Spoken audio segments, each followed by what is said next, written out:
Hello, everyone, and welcome to the last chapter of the book. This is chapter 22, Owl Post Again.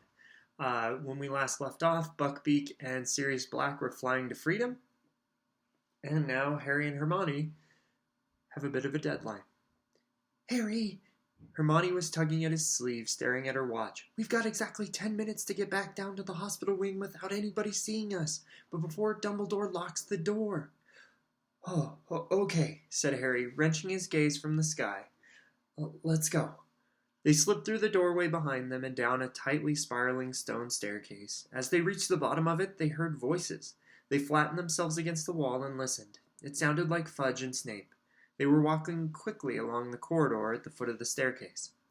Only hope Dumbledore's not going to make difficulties, Snape was saying. The kiss will be performed immediately. As soon as McNair returns with the Dementors. This whole Black affair has been highly embarrassing. I can't tell you how much I'm looking forward to informing the Daily Prophet that we've got him at last. I dare say they'll want to interview you, Snape, and once young Harry's back in his right mind, I expect he'll want to tell the Prophet exactly how you saved him. Harry clenched his teeth. He caught a glimpse of Snape's smirk as he and Fudge passed Harry and Hermione's hiding place. Their footsteps died away. Harry and Hermione waited a few moments to make sure they'd really gone, then started to run in the opposite direction. Down one staircase, then another, along a new corridor, and then they heard a cackling ahead. Peeves, Harry muttered, grabbing Hermione's wrist. In here! They tore into a deserted classroom to their left just in time. Peeves seemed to be bouncing along the corridor in tearing spirits, laughing his head off. Oh, he's horrible, whispered Hermione, her ear to the door. I bet he's all excited because the Dementors are going to finish Sirius. She checked her watch. 3 minutes, Harry. They waited until Peeves' gloating voice had faded into the distance, then slid back out the room and broke into a run again. Hermione, what'll happen if we don't get back inside before Dumbledore locks the door? Harry panted. I don't want to think about it, Hermione moaned, checking her watch again. 1 minute. They had reached the end of the corridor with the hospital wing entrance. Okay, I can hear Dumbledore, said Hermione tensely. Come on, Harry. They crept along the corridor. The door opened. Dumbledore's back appeared. I'm going to lock you in, they heard him saying. It's 5 minutes to midnight. Miss Granger, 3 turns should do it. Good luck.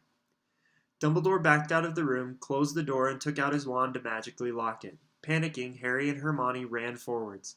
Dumbledore looked up with a wide smile, appearing under his long silver mustache. Well, he said quietly. We did it, said Harry breathlessly. Sirius is gone on Buckbeak. Dumbledore beamed at them. Well done, I think, he said, listening intently for any sound within the hospital wing.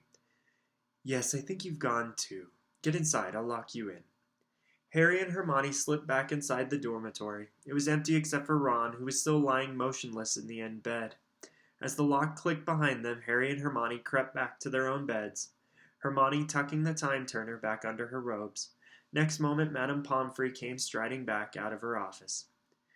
Did I hear the headmaster leaving? Am I allowed to look after my patients now? She was in a very bad mood. Harry and Hermione thought it best to accept their chocolate quietly. Madame Pomfrey stood over them, making sure they ate it. But Harry could hardly swallow. He and Hermione were waiting, listening, their nerves jangling. And then, as they both took a 4th piece of chocolate from Madame Pomfrey, they heard a distant roar of fury echoing from somewhere above them. What was that? Said Madame Pomfrey in alarm. Now they could hear angry voices growing louder and louder. Madame Pomfrey was staring at the door. Really, they'll wake everybody up. What do they think they're doing? Harry was trying to hear what the voices were saying. They were drawing nearer. He must have disapparated, Severus. We should have left somebody in the room with him. When this gets out, he didn't disapparate, Snape roared, now very close at hand. You can't apparate or disapparate inside this castle. This has something to do with Potter. Severus, be reasonable. Harry has been locked up. Bam! The door to the hospital wing burst open. Fudge, Snape, and Dumbledore came striding into the ward. Dumbledore alone looked calm. Indeed, he looked as though he was quite enjoying himself. Fudge appeared angry, but Snape was beside himself. "Out with it, Potter," he bellowed. "What did you do?" "Professor Snape!" shrieked Madame Pomfrey. "Control yourself!" "See here, Snape, be reasonable," said Fudge. "This door's been locked. We just saw—" "They helped him escape. I know it," Snape howled, pointing at Harry and Hermione. His face was twisted. Spit was flying from his mouth. "Calm down, man," Fudge barked. "You're talking nonsense." "You don't know Potter," shrieked Snape. "He did it. I know he did it." "That will do, Severus," said Dumbledore quietly. "Think about what you are saying. This door has been locked since I left the ward 10 minutes ago. Madame Pomfrey, have these students left their bed?" "Of course not," said Madame Pomfrey, bristling. I've been with them ever since you left." "Oh, there you have it, Severus," said Dumbledore calmly. "Unless you are suggesting that Harry and Hermione are able to be in 2 places at once, I'm afraid I don't see any point in troubling them further." Snape stood there, seething, staring at Fudge, who looked thoroughly shocked at his behavior, to Dumbledore, whose eyes were twinkling behind his glasses. Snape whirled about, robes swishing behind him, and stormed out of the ward. "Fellow seems a bit unbalanced," said Fudge, staring after him. "I'd watch out for him, Dumbledore, if I were you." "Oh, he's not unbalanced," said Dumbledore quietly. "He just suffered a severe disappointment." "He's not the only one," puffed Fudge. "The Daily Prophet's going to have a field day. We had Black cornered, and he slipped through our fingers yet again. All it needs now is for the story of the Hippogriff's escape to get out, and I'll be a laughingstock. Well, I'd better go and notify the Ministry." "And the Dementors?" said Dumbledore. "They'll be removed from the school, I trust?" "Oh, yes, they'll have to go," said Fudge, running his fingers distractedly through his hair. "Never dreamed they'd attempt to administer the kiss on an innocent boy. Completely out of control. No, I'll have them packed off back to Azkaban tonight. Perhaps we should think about dragons at the school entrance." "Ooh, Hagrid would like that," said Dumbledore with a swift smile at Harry and Hermione. As he and Fudge left the dormitory, Madame Pomfrey hurried to the door and locked it again. Muttering angrily to herself, she headed back to her office. There was a low moan from the other end of the ward. Ron had woken up. They could see him sitting up, rubbing his head, looking around. What happened?" he groaned. "Harry, why are we in here? Where's Sirius? Where's Lupin? What's going on?" Harry and Hermione looked at each other. "You explain," said Harry, helping himself to more chocolate. When Harry, Ron, and Hermione left the hospital wing at noon the next day, it was to find an almost deserted castle. The sweltering heat and the end of exams meant that everyone was taking full advantage of another Hogsmeade visit. Neither Ron nor Hermione felt like going, however, so they and Harry wandered into the grounds, still talking about the extraordinary events of the previous night and wondering where Sirius and Buckbeak were now. Sitting near the lake watching the giant squid waving its tentacles lazily above the water, Harry lost the thread of the conversation as he looked across to the opposite bank. The stag had galloped towards him from there just last night. A shadow fell across them, and they looked up to see a very bleary-eyed Hagrid, mopping his sweaty face with one of his tablecloth-sized handkerchiefs, and beaming down at them. "No, I shouldn't feel happy after what happened last night," he said. "I mean, Black escaping again and everything. But guess what?" "What?" they said, pretending to look curious. "Beaky, he escaped. He's free. Been celebrating all night." "That's wonderful," said Hermione, giving Ron a reproving look because he looked as though he was close to laughing. "Yeah, can't have tied him up properly," said Hagrid, gazing happily out over the grounds. "I was worried this morning, thought he might have met Professor Lupin in the grounds. But Lupin says he never ate anything last night." "What?" said Harry quickly. "Blimey, haven't you heard?" said Hagrid, his smile fading a little. He lowered his voice, even though there was nobody in sight. Snape told all the Slytherins this morning. Thought everyone would know by now. Professor Lupin's a werewolf, you see, and he was loose in the grounds last night. He's packing now, of course." "He's packing?" said Harry, alarmed. "Why?" "Leaving, isn't he?" said Hagrid, looking surprised at Harry. Harry had to ask. "Resigned first thing this morning. Says he can't risk it happening again." Harry scrambled to his feet. "I'm going to go see him," he said to Ron and Hermione. "But if he's resigned, Doesn't sound like there's anything we can do. I don't care. I still want to see him. I'll meet you back here. Lupin's office door was open. He had already packed most of his things. The Grindylows' empty tank stood next to his battered old suitcase, which was open and nearly full. Lupin was bending over something on his desk and only looked up when Harry knocked on the door. I saw you coming, said Lupin, smiling. He pointed to the parchment he was poring over. It was the Marauder's map. I just saw Hagrid, said Harry, and he said you'd resigned. It's not true, is it? I'm afraid it is, said Lupin. He started opening the desk drawers and taking out the contents. Why? Said Harry. The Ministry of Magic don't think you were helping Sirius, do they? Lupin crossed to the door and closed it behind Harry. No, Professor Dumbledore managed to convince Fudge that I was trying to save your lives. He sighed. That was the final straw for Severus. I think the loss of the Order of Merlin hit him hard, so he, accidentally let slip that I'm a werewolf this morning at breakfast. You're not leaving just because of that, said Harry. Lupin smiled wryly. This time tomorrow, owls will start arriving from parents. They will not want a werewolf teaching their children, Harry. After last night, I see their point. I could have bitten any of you. That must never happen again. You're the best defense against the dark arts teacher we've ever had, said Harry. Don't go.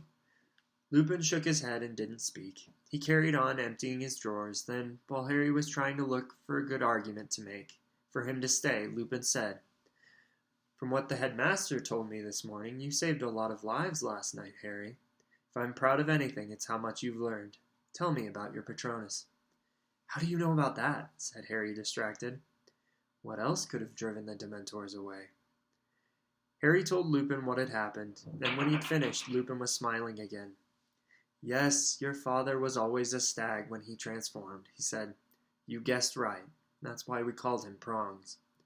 Lupin threw his last book into the case, closed the desk drawers, and turned to look at Harry.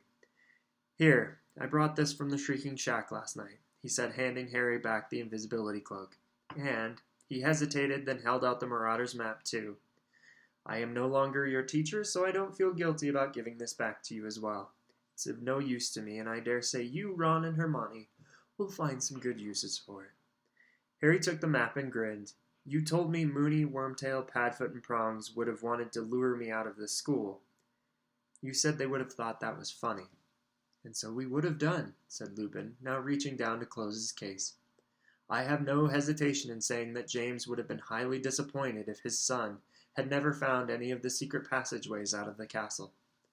There was a knock on the door. Harry hastily stuffed the Marauder's map and the invisibility cloak back into his pocket. It was Dumbledore. He didn't look surprised to see Harry there.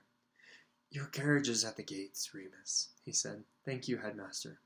Lupin picked up his old suitcase and his empty Grindylow tank. Here we have a picture of Professor Lupin looking around his office one last time.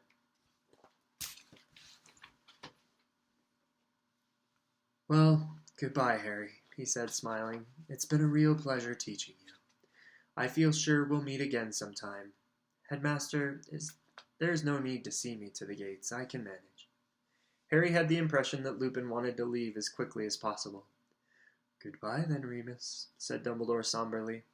Lupin shifted the Grindylow tank slightly so that he and Dumbledore could shake hands. Then, with a final nod to Harry and a swift smile, Lupin left the office.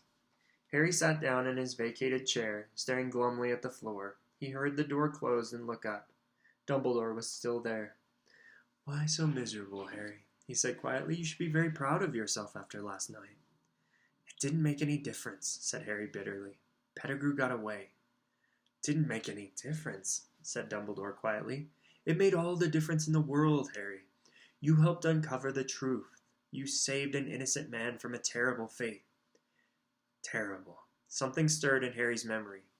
Greater and more terrible than ever before. Professor Trelawney's prediction. Professor Dumbledore, yesterday when I was having my divination exam, Professor Trelawney went very, very strange. Indeed, said Dumbledore. Stranger than usual, you mean? Yes, her voice went all deep and her eyes rolled back and she said Voldemort's servant was going to set out to return to him before midnight. She said the servant would help him come back to power. He stared up at Dumbledore, and then she sort of became normal again, and she couldn't remember anything she'd said. Was it Was she making a real prediction? Dumbledore looked mildly impressed. Do you know, Harry, I think she might have been, he said thoughtfully. Who'd have thought it? That brings her total real predictions up to 2. I should offer her a pay raise. But Harry looked at him aghast. How could Dumbledore take this so calmly? But I stopped Sirius and Professor Lupin killing Pettigrew. That makes it my fault if Voldemort comes back. It does not, said Dumbledore quietly. Hasn't your experience with the Time Turner taught you anything, Harry? The consequences of your actions are always so complicated, so diverse, that predicting the future is a very difficult business indeed. Professor Trelawney, bless her, is living proof of that. You did a very noble thing in saving Pettigrew's life. But if he helps Voldemort back to power, Pettigrew owes his life to you. You have sent Voldemort a deputy who is in your debt. When one wizard saves another wizard's life, it creates a certain bond between them. And I am much mistaken if Voldemort wants his servants in the debt of Harry Potter. I don't want a bond with Pettigrew, said Harry. He betrayed my parents. This is magic at its deepest, its most impenetrable, Harry. But trust me, the time may come when you will be very glad you saved Pettigrew's life. Harry couldn't imagine when that would be. Dumbledore looked as though he knew what Harry was thinking. I knew your father very well, both at Hogwarts and later, Harry, he said gently. He would have saved Pettigrew too. I am sure of it. Harry looked up at him. Dumbledore wouldn't laugh. He could tell Dumbledore. Last night, I thought it was my dad who conjured my Patronus. I mean, when I saw myself across the lake, I thought I was seeing him. An easy mistake to make, said Dumbledore softly. I expect you're tired of hearing this, but you do look extraordinarily like James, except for your eyes. You have your mother's eyes. Harry shook his head. It was stupid thinking it was him, he muttered. I mean, I knew he was dead. You think the dead we have loved ever truly leave us? You think that we don't recall them more clearly than ever in times of great trouble? Your father is alive within you, Harry, and shows himself most plainly when you need him. How else could you have produced that particular Patronus? Prongs wrote again last night. It took a moment for Harry to realize that Dumbledore had said, Sirius told me all about how they became Animagi last night, said Dumbledore, smiling. An extraordinary achievement, not least keeping it quiet from me. And then I remembered the most unusual form your Patronus took, when it charged Mr. Malfoy down at the Quidditch match against Ravenclaw. So you did see your father last night, Harry. You found him within yourself. And Dumbledore left the office, leaving Harry to his very confused thoughts. Nobody at Hogwarts knew the truth of what had happened that night. The night that Sirius, Buckbeak, and Pettigrew had vanished, except for Harry, Ron, Hermione, and Professor Dumbledore. As the end of term approached, Harry heard many different theories about what really happened, but none of them came close to the truth. Malfoy was furious about Buckbeak. He was convinced that Hagrid had found a way of smuggling the Hippogriff to safety, and seemed outraged that he and his father had been outwitted by a gamekeeper. Percy Weasley, meanwhile, had much to say on the subject of Sirius's escape. If I manage to get into the Ministry, I'll have a lot of proposals to make about magical law enforcement, he told the only person who would listen, his girlfriend, Penelope. Though the weather was perfect, though the atmosphere was so cheerful, though he knew they had achieved the near impossible in helping Sirius to freedom, Harry had never approached the end of the school year in worse spirits. He certainly wasn't the only one who was sorry to see Professor Lupin go. The whole of Harry's Defense Against the Dark Arts class were miserable about his resignation. Wonder who they'll give us next year, Seamus Finnegan said gloomily. Maybe a vampire, suggested Dean Thomas hopefully. It wasn't only Professor Lupin's departure that was weighing on Harry's mind. He couldn't help thinking a lot about Professor Trelawney's prediction. He kept wondering where Pettigrew was now, whether he had sought sanctuary with Voldemort yet. But the thing that was lowering Harry's spirits most of all was the prospect of returning to the Dursleys. For maybe half an hour, a glorious half an hour, he had believed he would be living with Sirius from now on. His parents' best friend. It would have been the next best thing to having his own father back. And while no news of Sirius was definitely good news, because it meant he had successfully gone into hiding, Harry couldn't help feeling miserable when he thought of the home he might have had, and the fact that it was now impossible. The exam results came out the last day of term. Harry, Ron, and Hermione had passed every subject. Harry was amazed that he had got through potions. He had a shrewd suspicion that Dumbledore had stepped in to stop Snape from failing him on purpose. Snape's behavior towards Harry over the past week had been quite alarming.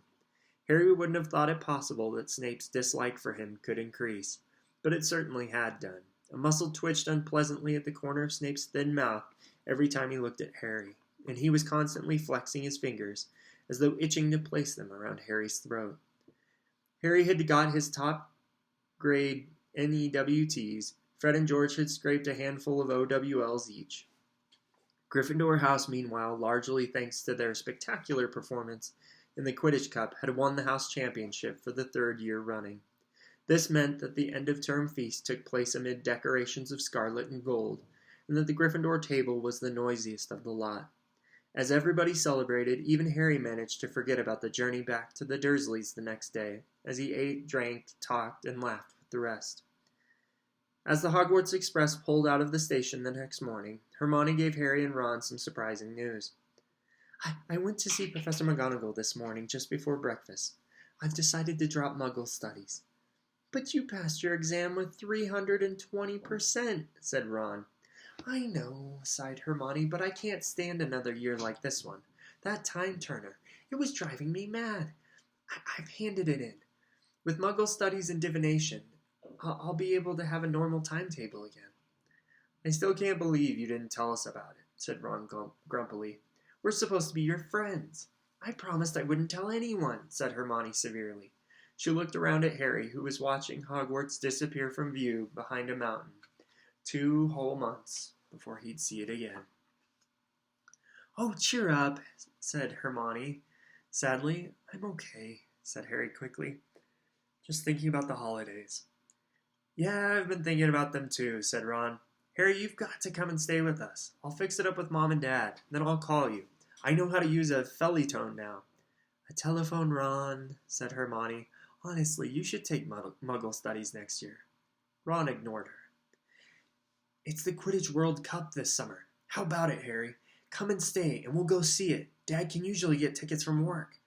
This proposal had the effect of cheering Harry up a great deal. Yeah, I bet the Dursleys be pleased to let me come, especially after what I did to Aunt Marge.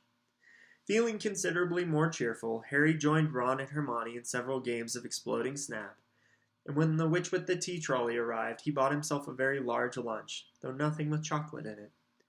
But it was late afternoon before the thing that made him truly happy turned up. Harry, said Hermione suddenly, peering over his shoulder, what's that thing outside your window? Harry turned to look outside. Something very small and gray was bobbing in and out of sight beyond the glass. He stood up for a better look and saw it was a tiny owl carrying a letter which was much too large for it. The owl was so small, in fact, that it kept tumbling over in the air, buffeted this way and that by the train's slipstream. Harry quickly pulled down the window and stretched out his arm and caught it. It felt like a very fluffy snitch. He brought it carefully inside. The owl dropped its letter onto Harry's seat and began zooming around the compartment. Here's our little owl friend. Apparently very pleased with itself for accomplishing its task, Hedwig clicked her beak with a sort of dignified disapproval. Crookshanks sat up in his seat, following the owl with its great yellow eyes. Ron, noticing this, snatched the owl safely out of harm's way. Harry picked up the letter. It was addressed to him. He ripped it open and the letter and shouted, "It's from Sirius!" "What?" said Ron and Hermione excitedly. "Read it aloud." "Dear Harry, I hope this finds you before you reach your aunt and uncle. I don't know whether they're used to Owl Post. Buckbeak and I are in hiding. I won't tell you where in case this falls into the wrong hands. I have some doubt about this owl's reliability, but he's the best I could find, and he did seem eager for the job. I believe the Dementors are still searching for me, but they haven't a hope of finding me here. I am planning to allow some Muggles to glimpse me soon, a long way from Hogwarts, so that the security on the castle will be lifted.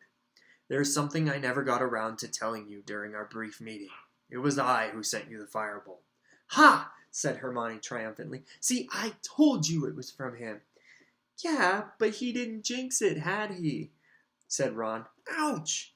The tiny owl, now hooting happily in his hand, had nibbled one of his fingers in what it seemed to think was an affectionate way. Crookshanks took the order to the owl office for me. I used your name, but told them to take the gold from Gringotts Vault 711, my own. Please consider it as 13 birthdays worth of presents from your godfather. I would also like to apologize for the fright I think I gave you that night last year when you left your aunt and uncle's house. I had only hoped to get a glimpse of you before starting my journey north, but I think the sight of me alarmed you. I'm enclosing something else for you, which I think will make your next year at Hogwarts more enjoyable. If you ever need me, send word. Your owl will find me. I'll write again soon. Sirius. Harry looked eagerly inside the envelope. There was another piece of parchment in there. He read through it quickly and felt suddenly as warm and contented as though he'd swallowed a whole bottle of hot butterbeer in one go. I, Sirius Black, Harry Potter's godfather, hereby give him permission to visit Hogsmeade at weekends. That'll be good enough for Dumbledore, said Harry happily. He looked back at Sirius's letter. Hang on, there's a P.S. I thought your friend Ron might like to keep this owl, as it's my fault he no longer has a rat. Ron's eyes widened. The minute owl was still hooting excitedly. Keep him, he said uncertainly. He looked closely at the owl for a moment, then, to Harry and Hermione's great surprise, he held him out to Crookshanks to sniff. What do you reckon? He asked the cat.